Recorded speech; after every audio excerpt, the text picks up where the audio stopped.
Hello dear students.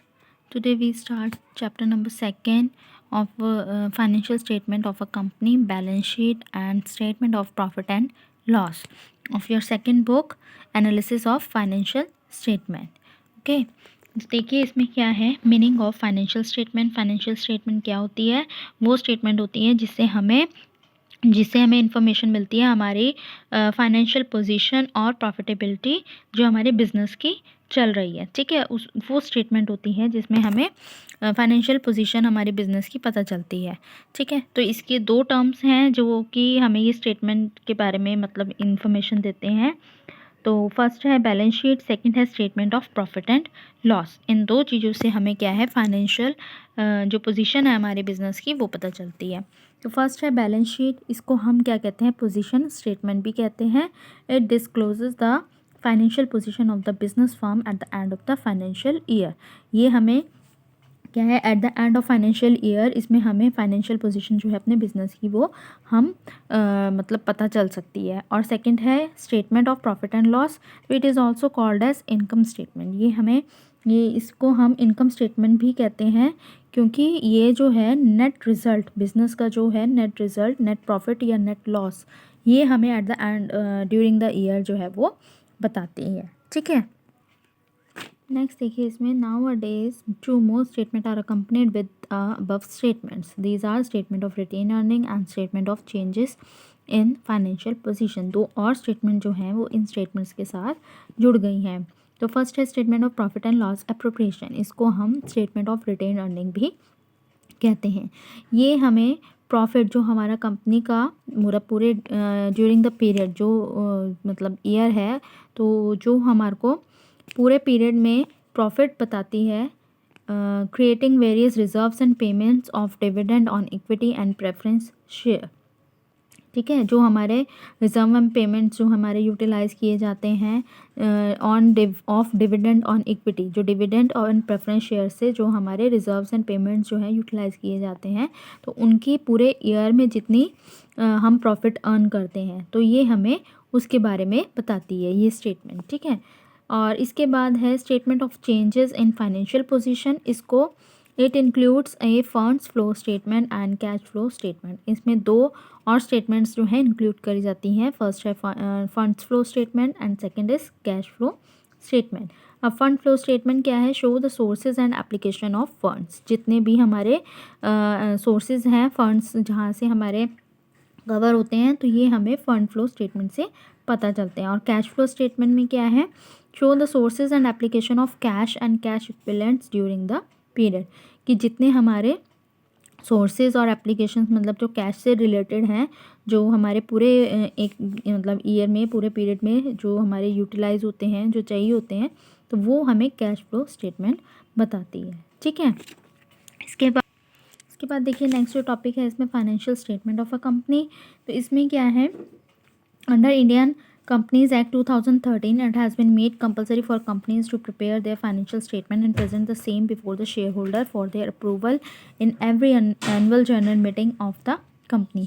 कि under Indian companies act, इसमें देखिए इंडियन कंपनीज एक्ट 2013 के अंडर ये कंपलसरी हो गया कंपनीज़ के लिए कि वो अपनी फाइनेंशियल स्टेटमेंट जो है वो प्रेजेंट करें same before the share holder, जो वो शेयर होल्डर्स के सामने प्रेजेंट करते हैं। ठीक है, for their approval in every general meeting, जो उनकी एनुअल जनरल मीटिंग होती है उसमें अप्रूवल के लिए। ठीक है, the auditors report and directors report must be attach to the financial statement of the company. जो ऑडिटर रिपोर्ट होती है और डायरेक्टर रिपोर्ट होती है वो भी फाइनेंशियल स्टेटमेंट के साथ अटैच होनी चाहिए। Indian companies act 2013 require that every balance sheet must give true and fair view of the financial position of the company. जो बैलेंस शीट है वो भी मतलब इंडियन कंपनीज एक्ट के अकॉर्डिंग जो है बिल्कुल फेयर फाइनेंशियल पोजीशन उसमें शो होनी चाहिए। And every statement of profit and loss must give true and fair view of the result of the operation. मतलब जो प्रॉफिट एंड लॉस जितने भी कंपनी के हैं बिजनेस में है, तो वो भी बिल्कुल फेयर उसमें शो होने चाहिए। ठीक है, तो ये है financial statement of a. Next topic है इसमें देखिए बैलेंस शीट। बैलेंस शीट देखिए वे show the amount of equity, liabilities and assets of a company. Balance sheet देखिए हमने +1 में भी करी है जिसमें कि एक साइड हमारी लाइबिलिटी शो होती हैं और एक साइड हमारे एसेट्स शो होते हैं, ठीक है, जो कि हमारी फाइनेंशियल पोजीशन कंपनी के बारे में बताते हैं। और ये eight the end of the year जो है वो बैलेंस शीट जो है वो प्रिपेयर करी जाती है। तो अब इसका फॉर्मेट देख लीजिए क्या है। Format of balance sheet, name of the company, balance sheet as at end particulars, note number, figure as at the end of current reporting period, figure at the end of the previous reporting period, ठीक है। जो भी amounts हैं इनके वो यहाँ पे आएंगे। फर्स्ट है देखिए इक्विटी एंड लाइबिलिटीज़ जो है, हम सबसे पहले लाइबिलिटीज़ लिखेंगे। तो उसमें क्या क्या आता है, shareholders funds, share capital, reserves and surplus, money received against share warrants. Second है share application money pending allotment. Number third non current liabilities जितनी भी हमारी हैं, लॉन्ग टर्म बोरोइंग्स हैं, डेफर्ड टैक्स लाइबिलिटीज़ हैं, अदर लॉन्ग टर्म लाइबिलिटीज़ हैं, long term provisions हैं, ठीक है, वो सारे हमारे नॉन करंट लाइबिलिटीज़ में आएंगे। करंट लाइबिलिटीज़ में आएंगी short term borrowings, trade payables, other current liabilities, short term provisions, then इसका टोटल हो जाएगा, ठीक है। इसके बाद आएगा इसके नीचे एसेट्स। तो एसेट्स में फर्स्ट जो आएगा नॉन करंट एसेट्स आएंगे, fixed assets, tangible assets, intangible assets, capital work in progress, then intangible assets under development. इसके बाद non current investments, deferred tax assets, long term loans and advances, other non current assets. और फिर second में आएगा current assets, current investments, inventories, trade receivables, cash and cash equivalents, short term loan and advances, and then last other current assets, ठीक है। तो ये सारे हमारे एसेट्स हैं। पहले इसमें हम लाइबिलिटीज़ लिखेंगे, उसके नीचे फिर हम उसके बाद में एसेट्स लिखेंगे, देन दोनों का टोटल, ठीक है, वो कर देंगे। अब इसके बाद देखिए illustration number 1, equity and liabilities. Give the major heading of equity and liabilities as per schedule 3 of the companies act 2013। तो इस तरीके का क्वेश्चन जो है हमारे पेपर में आ सकता है। तो इसमें हमें क्या है, मेजर हेडिंग्स जो हमारी इक्विटी एंड लाइबिलिटीज़ के अंडर आती हैं वो हमने बतानी है, ठीक है। तो देखिए इसमें क्या आती हैं, major headings of equity and liabilities are as follows. Shareholder funds आते हैं इसमें, share application money pending allotment, non current liabilities, current liabilities, ठीक है। ये सारी ये जो हमारी ये आती हैं हेडिंग्स वो इक्विटी एंड लाइबिलिटीज़ के अंडर आती हैं। ये देखिए हमने अभी पीछे फॉर्मेट पढ़ा है, तो वही फॉर्मेट हमें बहुत अच्छे से मतलब याद रखना है कि क्या क्या चीज़ें किस किस हेडिंग्स के अंदर आती हैं, ठीक है। सेकंड देखिए इलस्ट्रेशन क्या है, assets. Give the major heading of assets as per schedule 3 of the companies act 2013। तो एसेट्स में हमारे देखिए क्या क्या चीज़ें आती हैं। Assets are divided into 2 major headings. कौन कौन सी हैं, main non current assets and current assets. दो तरीके की जो हमारी हेडिंग है एसेट्स हैं वो हमारे नॉन करंट एसेट हैं एंड करंट एसेट हैं। थर्ड है शेयर होल्डर फंड्स। तो give the sub heading under which shareholder funds can be classified in the balance sheet of limited company। Share holder funds जो हैं वो हमारे किन सब हेडिंग्स के मतलब उसकी जो सब हेडिंग्स क्या हैं, शेयर कैपिटल है, रिजर्व एंड सरप्लस है, money received against share warrants. तो इस तरीके के देखिए जो हमारे शॉर्ट क्वेश्चंस हैं वो हमारे 1 मार्क्स या 2 मार्क्स में जो है वो पूछे जा सकते हैं। तो ऐसे ही वो फॉर्मेट जो है वो हमने अच्छे से लर्न करना है और उसी से रिलेटेड देखिए सारे क्वेश्चंस जो हैं उसी से रिलेटेड हैं। नॉन करंट लाइबिलिटीज़ कौन कौन सी होती हैं, long term borrowings, deferred tax liabilities, other long term liabilities and long term provisions, ठीक है। ऐसे ही करंट लाइबिलिटीज़ देखिए कौन कौन सी होती हैं, short term borrowings, trade payables, other current liabilities, short term provisions. ये ऐसे हमारे जो हैं क्वेश्चंस हैं। इसके बाद एक ये है equity and liabilities, illustration number 8 है। इसमें क्या है, under what heads the following items on equity and liabilities side of the balance sheet of a company will be presented. मतलब इसमें देखिए किस किन चीज़ों, ये आपको आइटम्स के नाम दे रखे हैं। तो इसमें क्या है, इक्विटी एंड लाइबिलिटीज़ में कौन से हेड के अंदर आते हैं ये हमने बताने हैं। तो देखिए फर्स्ट है propose dividend.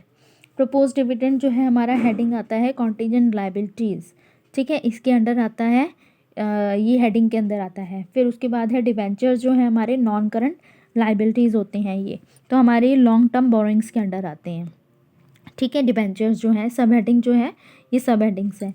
Provision for provident fund ये नॉन करंट लाइबिलिटी है हमारी ये भी, और ये लॉन्ग टर्म प्रोविजंस के अंडर आते हैं, ठीक है। बिल पेबल ये हमारी करंट लाइबिलिटी है, ये ट्रेड पेबल्स के अंडर आते हैं। ऐसे ही पब्लिक डिपॉजिट है, ये नॉन करंट लाइबिलिटी है, ये लॉन्ग टर्म बोरोइंग्स के अंडर आती है। और उसके बाद कॉल इन एरियर्स है, ये deduct from subscribe but not fully paid up share capital, ये इस हेडिंग के अंडर आता है। तो इस तरीके के जो हमारे क्वेश्चंस हैं वो हमारे 1 और 2 मार्क्स में पूछे जा सकते हैं। ठीक है, तो सेम ऐसे ही इलस्ट्रेशंस ये हैं 9, 10, 11, ये सारे इलस्ट्रेशंस ऐसे ही हैं। ठीक है ना। और एक ये देखिए इलस्ट्रेशन नंबर 15, ये है इक्विटी एंड लाइबिलिटीज़। तो इसमें भी यही पूछा है कि कौन कौन से बैलेंस शीट में किस हेडिंग्स के मतलब वो होते हैं, कैसे शो होते हैं। तो कॉल इन एरियर्स है, कॉल इन एरियर्स क्या है, it is deducted from subscribe but not fully paid up capital. ये जो है कॉल इन एरियर्स हैं, ये इसमें से डिडक्ट कर दिए जाते हैं, subscribe but not fully paid up capital में से माइनस कर दिए जाते हैं। Call in advance, it is shown under the heading current liabilities under sub heading other current liabilities. ठीक है, ये करंट लाइबिलिटी के अंदर शो होता है और इसकी सब हेडिंग है other current liabilities. Forfeited shares, it is added to the subscribe capital, ये फॉरफिटेड शेयर जो है वो सब्सक्राइब कैपिटल में ऐड हो जाता है। Preliminary expenses, it is deducted from securities premium reserve, ये जो है सिक्योरिटीज़ प्रीमियम रिजर्व में से डिडक्ट कर लिया जाता है। फिर है debit balance of statement of profit and loss, it will be shown as a negative figure under the sub heading reserves and surplus, ये जो है नेगेटिव फिगर मतलब नेगेटिव उसमें शो किया जाता है रिजर्व एंड सरप्लस के अंडर। ठीक है, कॉन्टीजेंट लाइबिलिटीज़ है, it appears in notes to accounts below the balance sheet, contingent liabilities जो हैं वो हमारे नोट्स टू अकाउंट में शो किए जाते हैं। तो इस तरीके जो क्वेश्चंस हैं वो हमारे पेपर में पूछे जा सकते हैं। तो ये आपका चैप्टर नंबर जो 2 है financial statement of a company, ये हमारा हो गया फिनिश। ठीक है, ये थ्योरी चैप्टर था, थ्योरी पार्ट था सारा इसका। तो बस आपने इसमें मेन जो हमारा क्या है, ये हमने बैलेंस शीट का जो हमारा फॉर्मेट है, ये वाला बैलेंस शीट का जो फॉर्मेट है ये हमने अच्छे से लर्न करना है। ठीक है, नेक्स्ट लेक्चर में हम इसका चैप्टर नंबर 3 स्टार्ट करेंगे।